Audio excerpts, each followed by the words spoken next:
Major approaches to the study of personality. Cultural approach. Psychologists ask whether personality traits are the same across cultures or if there are variations. It appears that there are both universal and culture-specific aspects that account for variation in people's personalities. The culture in which you live is one of the most important environmental factors that shapes your personality. Before going to the details, please remember to subscribe this channel if you are new here. Do watch other videos in this channel, share it with students and those who love learning psychology. Thank you.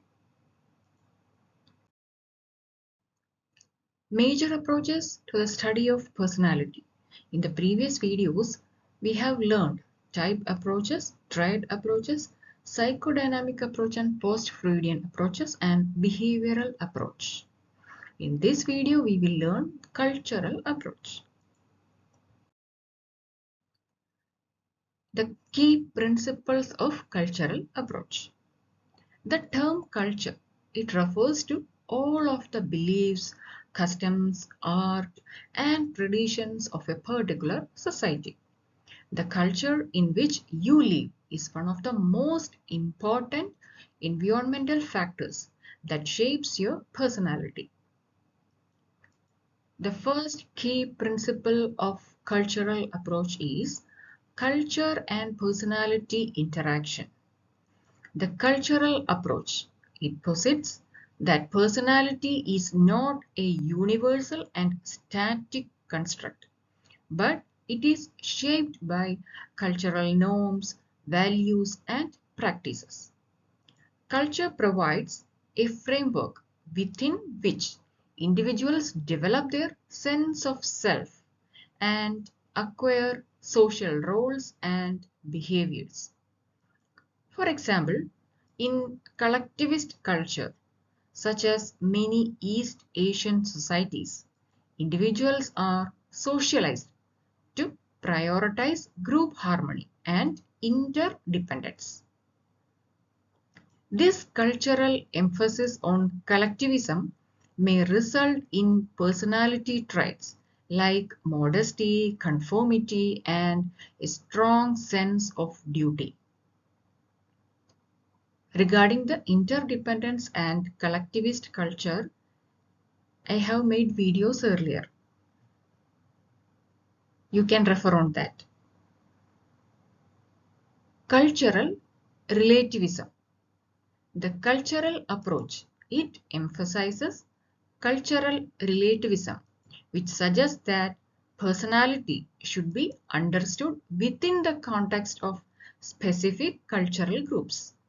Different cultures have their own unique beliefs, values, and norms, and individuals within those cultures tend to internalize and express those cultural influence in their personality. For example, in Western individualistic culture, self-expression and personal autonomy are valued. This cultural emphasis on individualism, it may lead to personality traits like assertiveness, independence, and focus on personal achievement. Next is the cultural universals and differences.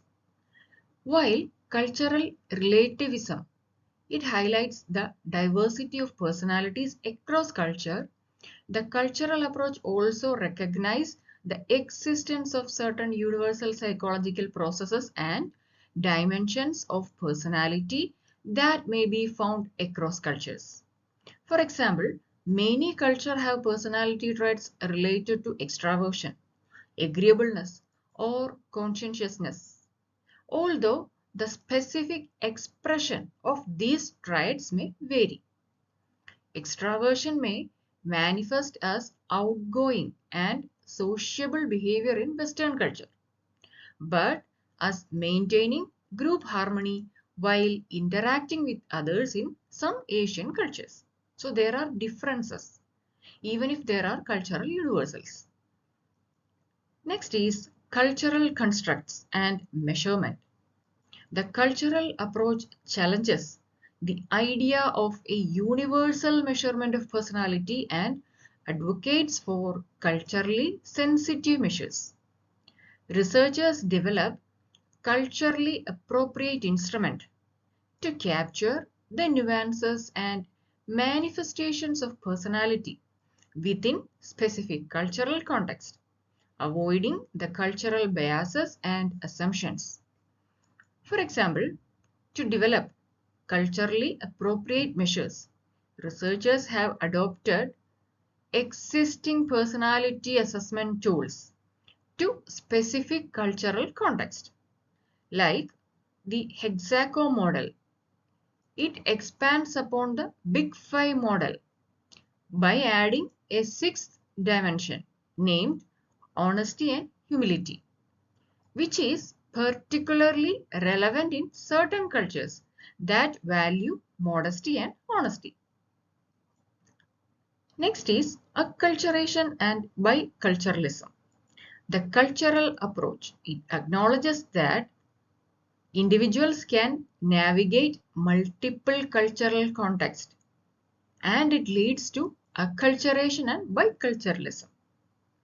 The process of acculturation, it involves adapting to and adopting the values and behaviors of a new culture, which can impact an individual's personality and identity. For example, an individual who immigrates to a new country may undergo acculturation. He adopts certain values and behaviors of the new culture. On the same time, they maintain aspects of their original cultural identity. This process of acculturation can lead to changes in personality, such as becoming more open to new experience or acquiring new social norms.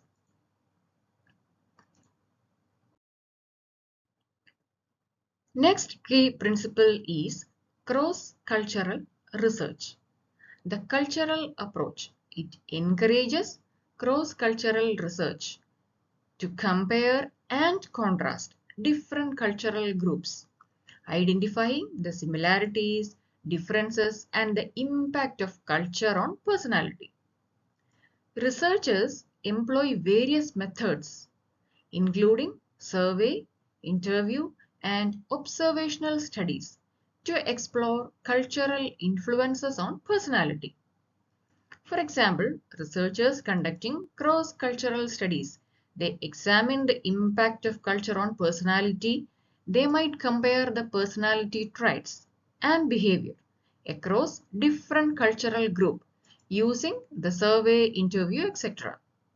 A study may compare the expression of assertiveness in the workplace between American and Japanese employees to understand cultural influence on personality is an example of a cross-cultural research.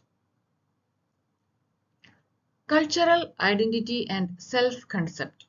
The cultural approach, it emphasizes the importance of cultural identity and self-concept in shaping personality. Individuals develop a sense of self through identification with cultural groups, and this cultural identity influences their attitude, behaviors, and worldview. For example, a person strongly identifying with their Latino culture may exhibit personality traits associated with collectivism, such as valuing the family cohesion and maintaining social relationships and reflecting their cultural background. Approaches to studying personality in a cultural context. There are three approaches that can be used to study personality in a cultural context: the cultural comparative approach, the indigenous approach, and the combined approach. First one is the cultural comparative approach. This approach compares different cultures to identify similarities and differences in personality trait and behavior. It aims to understand how the culture influences personality by examining multiple cultural groups and identifying patterns and variations across them. For example, a researcher conducts a study comparing the expression of conscientiousness across cultures. They administer a personality questionnaire to the participants from Western individualistic culture and the Eastern collectivist culture. The study finds that while both the cultural group, that is the Western individualistic culture and the Eastern collectivist culture, they show some level of conscientiousness, the specific manifestations of this trait differ. In Western culture, conscientiousness may be linked to personal achievement and organization skill, whereas in Eastern culture, it is associated with fulfilling social obligation and maintaining group harmony. The second approach is indigenous approach. The first one we have seen that it compares two culture. Here, the indigenous approach focuses on studying personality within a specific cultural group and relies on cultural knowledge and perspectives of that group. It aims to uncover culturally specific personality construct and understand how they relate to the cultural context. Let's see an example. A research team conducts an indigenous approach study on personality within the Santhal tribe in India. The study uncovers personality constructs such as Ekol, Jarak, and Guru. These constructs are deeply rooted in the Santhal tribe's cultural traditions, collective values, and historical experiences. Individuals with high Ekol may prioritize maintaining their self-respect and may be less likely to engage in actions that compromise their dignity, even in challenging circumstances. And the people who exhibit strong jarak, they may demonstrate strong loyalty to the tribe and actively contribute to the well-being of their community. And the individuals embodying Guru, they may be respected as wise elders who provide guidance and spiritual support to the tribe. Next is the combined approach. It integrates the elements from both the cultural comparative and the indigenous approaches. It involves conducting cross-cultural comparison while also acknowledging and incorporating the culturally specific aspects of personality within each culture. For example, a research team conducts a combined study comparing the personality traits across multiple countries while also taking into account culturally specific construct. They administer a personality measure that includes both the universal traits like extraversion, neuroticism, etc. and culturally relevant traits identified through interviews and cultural expertise. By using this combined approach, the researchers capture both the commonalities and cultural variations in personality across the cultures. Now let's have a quick recap on what we have learned in this video. We have learned about the cultural approach, the key principles, and the approaches to study the personality in cultural context. In the upcoming video, we will learn the humanistic approach. Hope you liked this video on cultural approach. Please share and subscribe. Thank you and keep smiling.